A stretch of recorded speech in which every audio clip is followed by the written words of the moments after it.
దేవరాగం జ్ఞానయోగం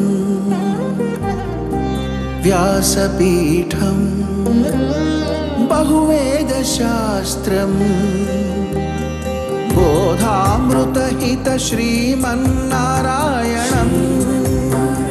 శివగౌరీ సంభాషిత సకల పురాణం అష్టాక్షరి పంచాక్షరి మంత్రావరణం అఖిల దేవతా సంస్తుతి పారాయణం జయ మంగళకరమీ ప్రవచన శ్రవణం అనుదినము శుభము సుఖము జీవన గమనం దేవరాగం జ్ఞానయోగం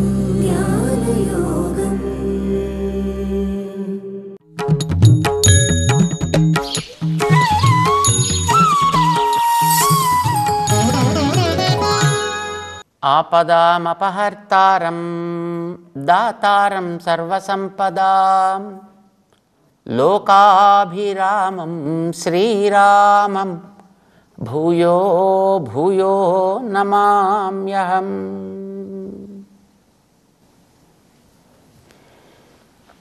జై శ్రీమన్నారాయణ. భగవద్బంధువులారా, భగవద్గీతలో 6వ అధ్యాయంలో భగవంతుడు అర్జునుడికి ఆచరణ విధానాన్ని ఉపదేశం చేస్తున్నాడు. ఏ మనిషి అయినా పని చేయక తప్పదు.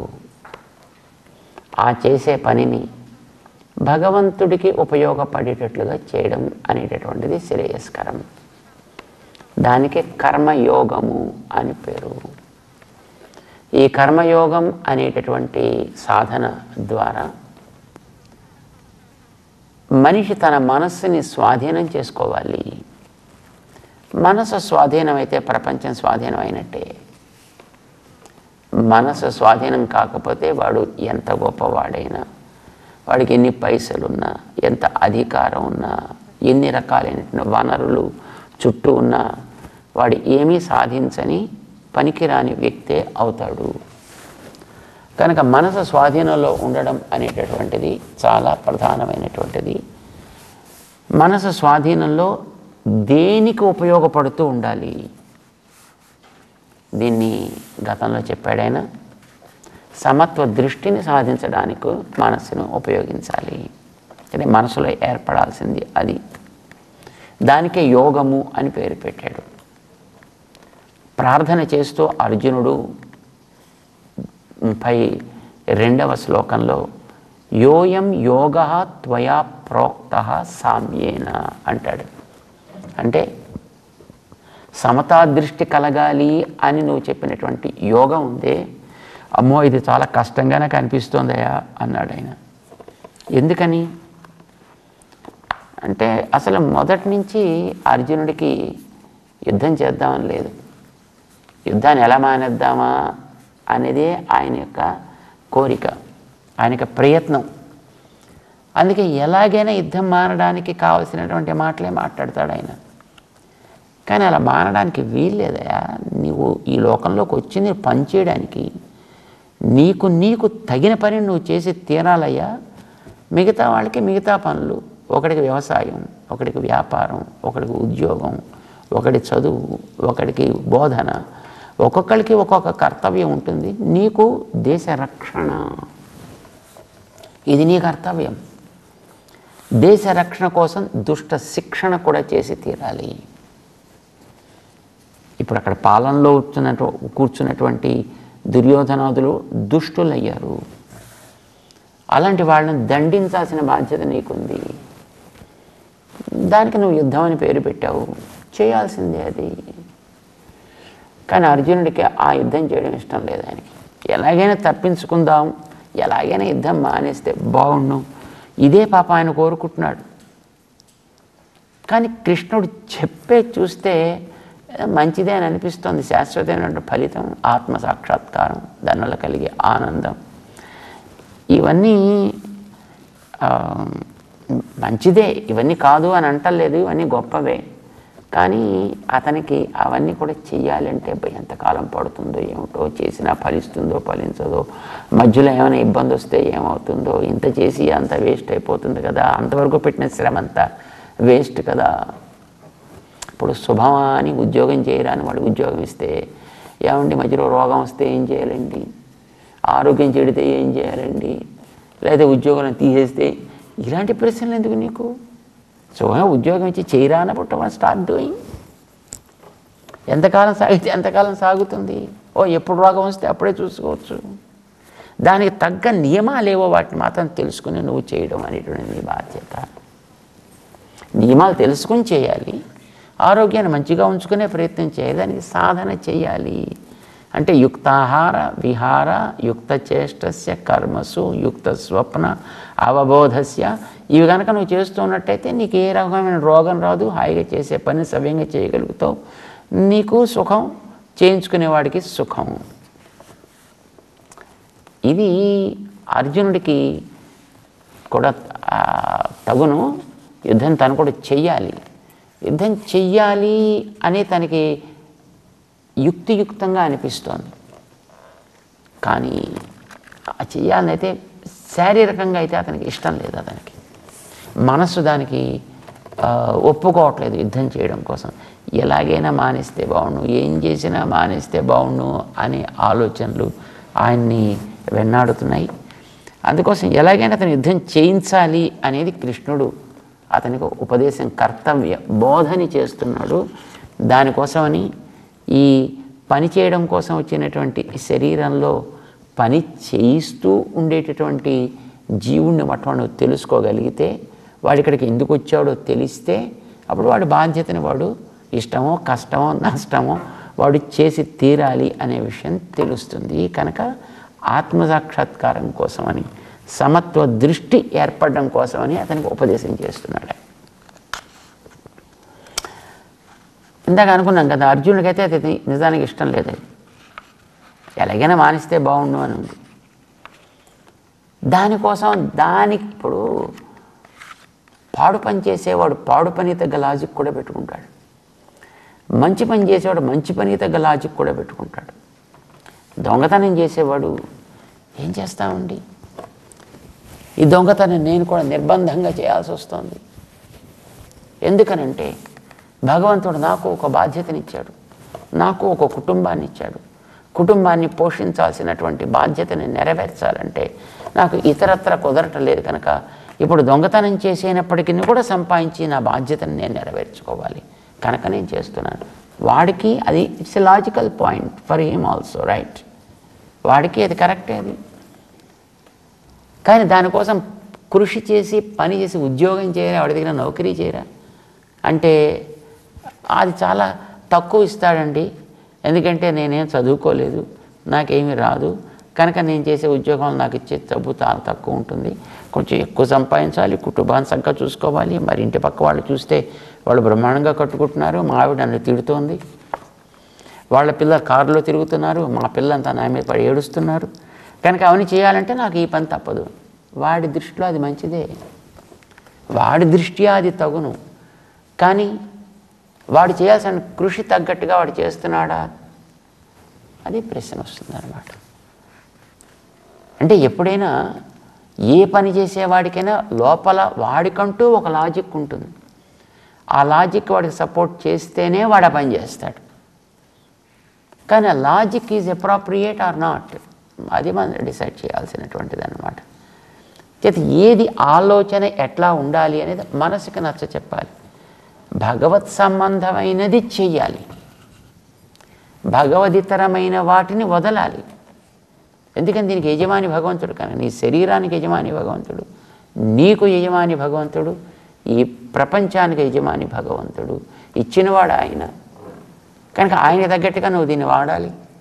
నువ్వు ఆయనకి చెందిన వస్తువువి కనుక, ఈ ప్రపంచం ఆయనకి చెందినటువంటి స్థానం కనుక, నిన్ను అందులో ఆయన పట్టుకొచ్చి ఇక్కడ అపాయింట్ చేశాడు కనుక, నీ లోపల ఉండి నువ్వు నిద్రపోతున్నా నీ గుండె చప్పుడు ఆగకుండా కొడుతున్నాడు కనుక ఆయన అప్పుడైనా నువ్వు పీల్చేటటువంటి గాలి జాగ్రత్తగా సాగేటట్టుగా చేస్తున్నాడు కనుక ఆయన. అప్పుడు నీకు ఒక 5 నిమిషాల సేపు నేను గాలి ఇవ్వనురా అని మూసేసాడు అనుకోండి, నీకు వీళ్ళేవాడు. లోపల నేను కాసేపు కొట్టనురా నీ గుండెని అని ఆయన ఆగాడు అనుకోండి, అయిపోయింది, వీడికి లేచే ప్రశ్న లేదు. కనుక దీని యజమాని ఆయన. ఆయన చెప్పినట్టు నువ్వు చేయాల్సిన బాధ్యత నీకుంటుంది. ఆయన చెప్పింది శాస్త్రం, అదే వేదము. దాన్నే మనకి ధర్మశాస్త్రము అని అన్నారు. అందులో నీకు ఇది చెయ్యి, ఇది మాను, ఇది do it and don't do it. కృత్యములు అకృత్యములు, విధానం ఇలా చెయ్యి, ఇలా చేయకు, ఇలా తిరుగు, ఇలా తిరక్కు, ఇలా తిను, ఇలా తినకు.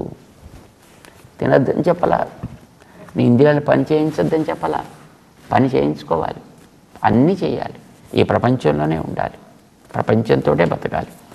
కానీ దాంతో ఎలా, ఎప్పుడు, దేని విషయంలో బతకాలి అనేది తెలియాలి. అది మనకి శాస్త్రం చెప్తోంది. నీకు శాస్త్రం జీవితానికి విరుద్ధంగా ఏమీ చెప్పదు. నువ్వు ఇక్కడ జీవితంలో ఉంటూ దీనికి అతీతంగా నువ్వు ఏదో ఆలోచించాల్సిన అవసరం లేదు. నిన్ను గురించే నువ్వు ఆలోచించుకో. నీ పేరే ఆత్మ. అదేమిటో నువ్వు తెలుసుకోవడమే ఆత్మ సాక్షాత్కారము, ఆత్మ దర్శనము. ఈ ఆత్మ ఇందులో ఎలా ఉందో అందులోనూ అలా ఉంది, అందులోనూ అలా ఉంది, అందరిలోనూ అలానే ఉంది. ఇది గుర్తించడమే సమదర్శనము. అందరిలోనూ అలా ఉంది కనుక నువ్వు ఎట్లా సుఖపడాలనుకుంటావో వాడు అట్లాగే సుఖపడాలనుకుంటాడు. కనుక నీ సుఖం కోసం ఎట్లా ప్రయత్నమో వాడి సుఖం కోసం అట్లానే ప్రయత్నం. కనుక నేను సుఖపడడం కోసం వాడిని ఏడిపిస్తాను అని అనుకో, ఇది తగదు. ఇప్పుడు మనకి నీతి శాస్త్రం ఒక విషయం చెప్తాను. నువ్వు ఎలా ఉండాలి అని అనుకుంటున్నావో ఎదటవాడు కూడా అలా ఉండేటట్లు చేసి నువ్వు ప్రయత్నం బతుకు. ప్రతివాడు అలానే ఆలోచిస్తాడు కదా, ప్రతి జీవి అట్లానే ఆలోచిస్తుంది. అందుచేత కామన్ గుడ్ ఏమిటి, ఇది మనకి చెబుతుంది. ఇది ఆత్మ సమదర్శనము.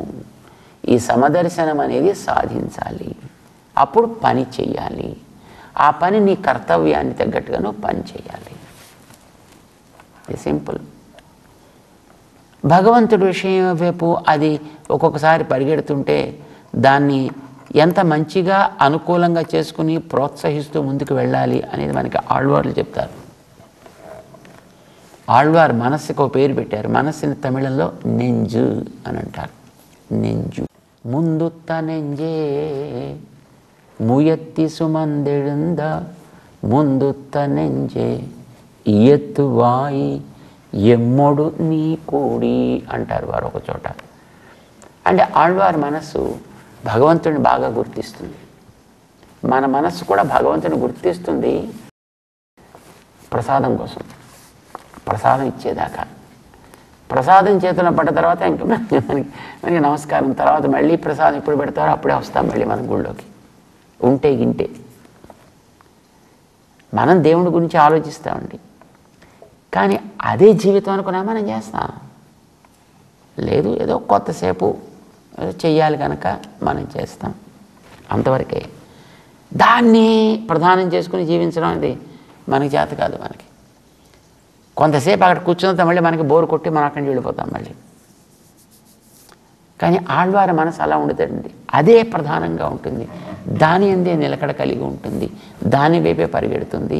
కనుక ఆళ్వారు అంటారు వారి మనసుతోటి, హే మనసా, నువ్వు చాలా తెలివైన దానివయ్యా, నేను ఒప్పుకుంటున్నాను. కానీ నువ్వు బాగా నడవగలవు, నేను ఒప్పుకుంటున్నాను. నేను కొంచెం స్లో వాకర్ అయ్యా, నేను అంత వేగంగా నడవలేను. కొంచెం నాతో పాటు కాస్త సహకరించు, నన్ను కూడా నీతో పాటు కలిపి తీసుకువెళ్ళవయ్యా. ఒక పాఠశాలలో చదివేటటువంటి విద్యార్థుల్లో ఒకడు ఫాస్ట్ లెర్నర్, ఒకడు స్లో లెర్నర్ ఉన్నారనుకో. ఫాస్ట్ లెర్నర్ ఏం చేయాలి, స్లో లెర్నర్ని కూడా తనతో పాటు కలుపుకొని తీసుకువెళ్ళాలి కదా. అలా నన్ను వదిలిపెట్టేసి నువ్వు వెళ్ళిపోవచ్చున, కాస్త నన్ను కూడా తోడు చేసుకుని వెళ్ళవయ్యా నీతో పాటును. ఎమ్ముడు నీ కూడి ఇయ్యెత్తువాయి, కాస్త నాతో కలు వేసుకో, నన్ను కూడా తోడు చేసుకో, నాకు కూడా కాస్త సహాయం చేయి, నీతో పాటు నడిచేటట్టుగా నన్ను కూడా ప్రోత్సహించు, ఇద్దరం కలిసి పెడదాము, నువ్వు నాకు మంచి మిత్రుడివి కదా. మనసుని జాగ్రత్తగా నచ్చ చెప్పి భగవంతుడి వైపు తిప్పి భగవంతుడిలో మగ్నమయ్యేటట్టుగా చేసుకుంటారు. ఇది మనస్సుకి. దీన్ని మనం థియరీ అని అనుకున్నాం. ఇది లోపల ఈ నిశ్చయం కలిగి ఉండాలి, బయట తన ప్రపంచంతో ప్రవర్తించాలి. కొంతమంది కొన్ని డౌట్స్ వస్తాయండి అప్పుడప్పుడు. ఏమండి మాకు చాలా గొప్ప భక్తి అండి, మేము చాలా దీక్షగా పూజలు పునస్కారాలని చేస్తామండి, కానీ మా ఉద్యోగం ఏదో చర్మాలతో కూడుకున్నదండి, మరి మేము చేయొచ్చా చేయకూడదా? దాంట్లో చేయకూడదనే ఉంది. అది నీకు ఉద్యోగం అయితే ఎస్ దాన్ని చెయ్యి, ఉద్యోగ ధర్మంగా నీకు ఏది తగునో అవన్నీ చెయ్యి. ఆ ఉద్యోగం పూర్తయిన తర్వాత ఇంటికి రాగానే చక్కగా నీ పని, నీ అనుష్ఠానం, నీ స్నానం, సంధ్య అవన్నీ పానం నువ్వు చేసుకో. ఒక వైద్యం చేసే డాక్టర్ ఏం చేస్తాడైనా తన ఉద్యోగ ధర్మంగా హాస్పిటల్లో ఉన్నంత వరకు అవసరమైతే శరీరాలు కోస్తాడు, ఆ లోపల ఉండేటువంటి మాంసపు ఖండాలని చూస్తాడు, ప్రేగుల్ని చూస్తాడు, లోపాలు ఉంటే తీస్తాడు, వాటిని సరిచేస్తాడు, మళ్ళీ జాగ్రత్తగా కుడతాడు. తన పని తను చేస్తున్నాడు. పని మాంటలేదు, అది ఉద్యోగం, అది తన యొక్క బాధ్యత.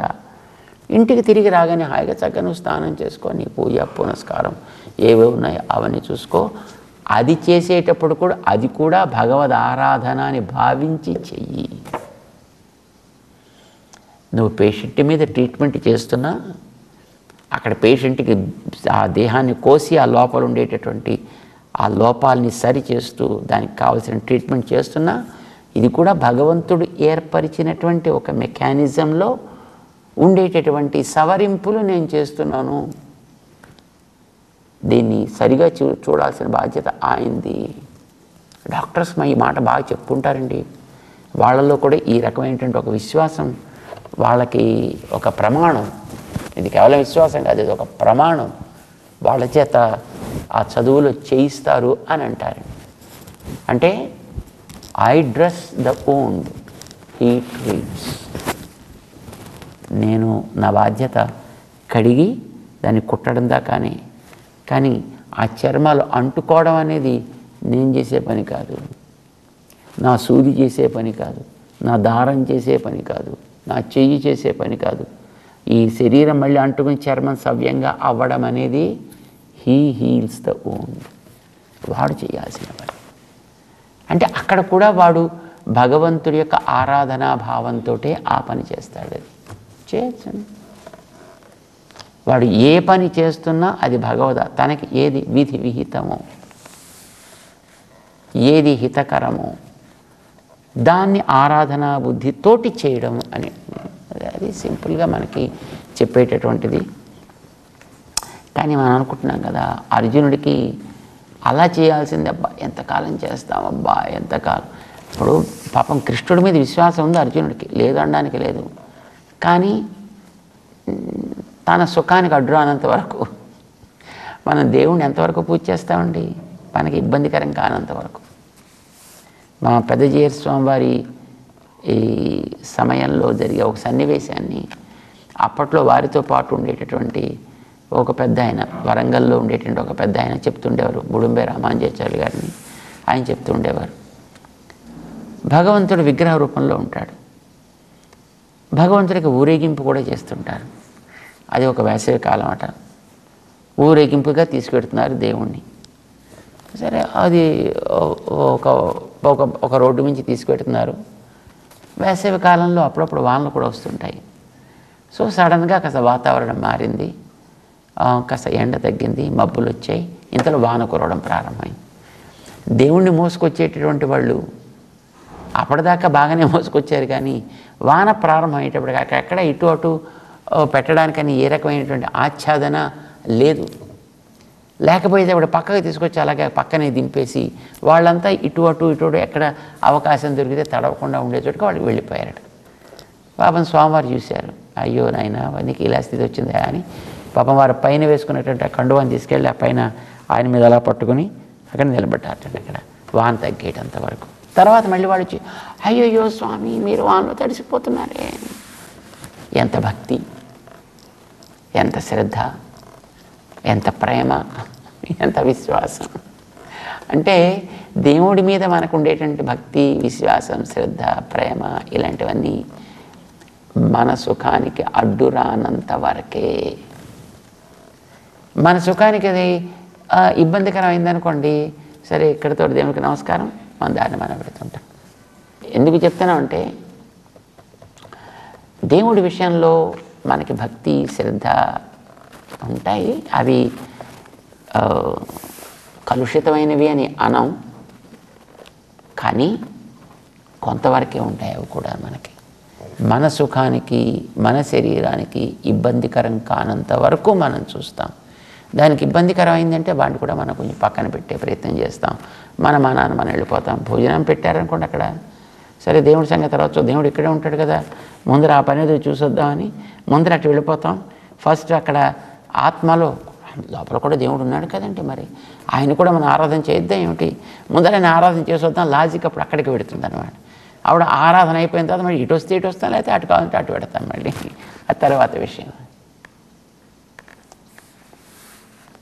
అర్జునుడు కూడా పెద్ద యుద్ధం చేయాలి అనేటువంటిది లేదు అక్కడ. ఎలాగైనా తప్పించుకుంటే బాగుంటుందని ఉంది. అందుకోసం కృష్ణుణ్ణి కొన్ని ప్రశ్నలు వేస్తున్నాడే. ఎంతకాలం చేయాలంటావు, ఎంత సాధన చేయాలంటావు, నువ్వు వశ్యాత్మనాతు యతత శక్య అవాప్తం ఉపాయత చెప్పావు. నువ్వు 36వ శ్లోకంలో మనసు స్వాధీనంలో ఉండాలి, ప్రయత్నశీలుడు కావాలి, చక్కటి కర్మాచరణతోటి తప్పకుండా సమదర్శన స్థితి ఏర్పడుతుంది అని నువ్వు చెప్తున్నావు కృష్ణ. సరే, అంతవరకు బాగుంది, కానీ అది ఎప్పటికి సిద్ధిస్తుంది, ఎన్ని నెలలకి, ఎన్ని ఏళ్ళకి? అర్జునుడు అడుగుతున్నాడు 37వ శ్లోకంలో. అర్జున ఉవాచ అయతి శ్రద్ధయోపేతః యోగాత్ చలితమానసః అప్రాప్య యోగ సంసిద్ధిం కాం గతిం కృష్ణ గచ్చతి. కృష్ణుడిని కొన్ని ప్రశ్నలు వేశాయండి. నువ్వు చెప్పావు, చాలా బాగుందయ్యా, నువ్వు చెప్పావు కదా, మంచిది కదా, నేను యోగం ఆరంభం చేశాను, సగం దాకా వచ్చా, ఏదో ప్రమాదం వచ్చి ఆగిపోయింది. ఇప్పుడు ఈ సగం దాకా వచ్చేంతవరకు పెట్టిన ఖర్చు అంతా వేస్టే కదా. అది శక్తి ఖర్చు కావచ్చు, పైసల ఖర్చు కావచ్చు, సమయం ఖర్చు కావచ్చు, నా యొక్క ఆ జ్ఞానం ఖర్చు కావచ్చు, ఇవన్నీ కూడా వేస్టే కదా. ఇంకా చివరి దాకా నేను చేరలేదు కదా, పోయింది కదా మధ్యలో. ఇదంతా చేయకుండా ఊరుకుంటే ఇంతవరకు సేవ్ అయ్యేది కదా. లాజికల్లీ కరెక్ట్ కదా. లేదు, నువ్వు చెప్పినట్టుగా నేను చివరి దాకా చేశా, ఇంకా ఫలితం చేతికి రాలే, కానీ ఇంతలో ఏదో ఉపద్రవం జరిగింది, ప్రాణం పోయిందో, యోగం ఆగిపోయిందో, మరొకటి ఏదో అయిందో, ఇంకా ఫలితం తీసుకోకుండా ఆగిపోయింది అనుకో, ఎంత చేసింది వేస్టే కదా. అప్పుడు ఏమవుతుంది, మధ్యలో ఆగితే ఏమవుతుంది, చివరిదాకా వచ్చి లభించకపోతే ఏమవుతుంది, అందుకునే సమయంలో ఏమైనా ఉపద్రవం వచ్చిందనుకో, మళ్ళీ ఇంత వేస్టే కదా. లేదు, ఇది మంచిదే అని నాకు అనిపించింది, నువ్వు చెప్పావు కదా, ఎంతసేపు నేను కూర్చుని విన్నానా, నువ్వు చెప్తుంటే నేను వింటుంటే మంచిగానే అనిపించింది, కానీ నేను చేయడానికి అవకాశం కలగలేదు. అప్పుడు ఈ వినడం అంతా వేస్టే కదా, ఈ సమయం అంతా కూడా వేస్టే కదా. ఇలాంటి స్థితి ఏర్పడితే వాడికి ఏమవుతుంది, అదేమిటో కొంచెం నాకు వివరించి చెప్పవా అని అడిగాడు. ఎంత తెలివిగా అడిగాడు చూడండి. ఇప్పుడు ఇంత కష్టపడి మంచిదనుకుని ప్రయత్నం ప్రారంభించి కొంత చేసి సగం దాకా వెళ్ళి లేదా చివరి దాకా వెళ్ళో ఫలితం అందుకోబోతున్నో, ఒకవేళ ఏ కారణం చేతనే ఆగిపోతే ఇన్ని ఎఫర్ట్స్ కూడా వేస్టే కదా అయిపోతాయి. కనుక దానికంటే హాయిగా వాటికేసి వెళ్లకుండా చక్కగా యుద్ధం మానేసి కూర్చుంటే మంచిది కదా. యుద్ధం మానేయడానికి అర్జునుడు అడిగినటువంటి ఒక ప్రశ్న కృష్ణుడికి అర్థమైంది, అర్జునుడి మనస్సు ఏమిటో. అంటే ఇది ప్రయత్నం చేసి ఇబ్బంది పడడం కంటే హాయిగా చేయకుండా కూర్చోవడం మంచిది కదా అనేది మన వాడి యొక్క సంకల్పం, మన వాడి యొక్క ఆశయం అది. దానికి కృష్ణుడు అద్భుతమైనటువంటి సమాధానం చెప్పాడండి. నిజానికి ఇది మనందరం తెలుసుకుని తీరవలసినటువంటి సమాధానం. ఏదైనా ఒక మంచి పని చెయ్యాలి అనుకునేటటువంటి వాడు ఎవడైనా తెలుసుకోవాల్సినటువంటి విషయం ఇది. తెలుసుకునే ప్రయత్నం చేద్దాం. 37వ శ్లోకంలో అర్జునుడు ప్రశ్న వేశాడు. దానికి సమాధానం స్వామి చెప్తాడు. జై శ్రీమన్నారాయణ.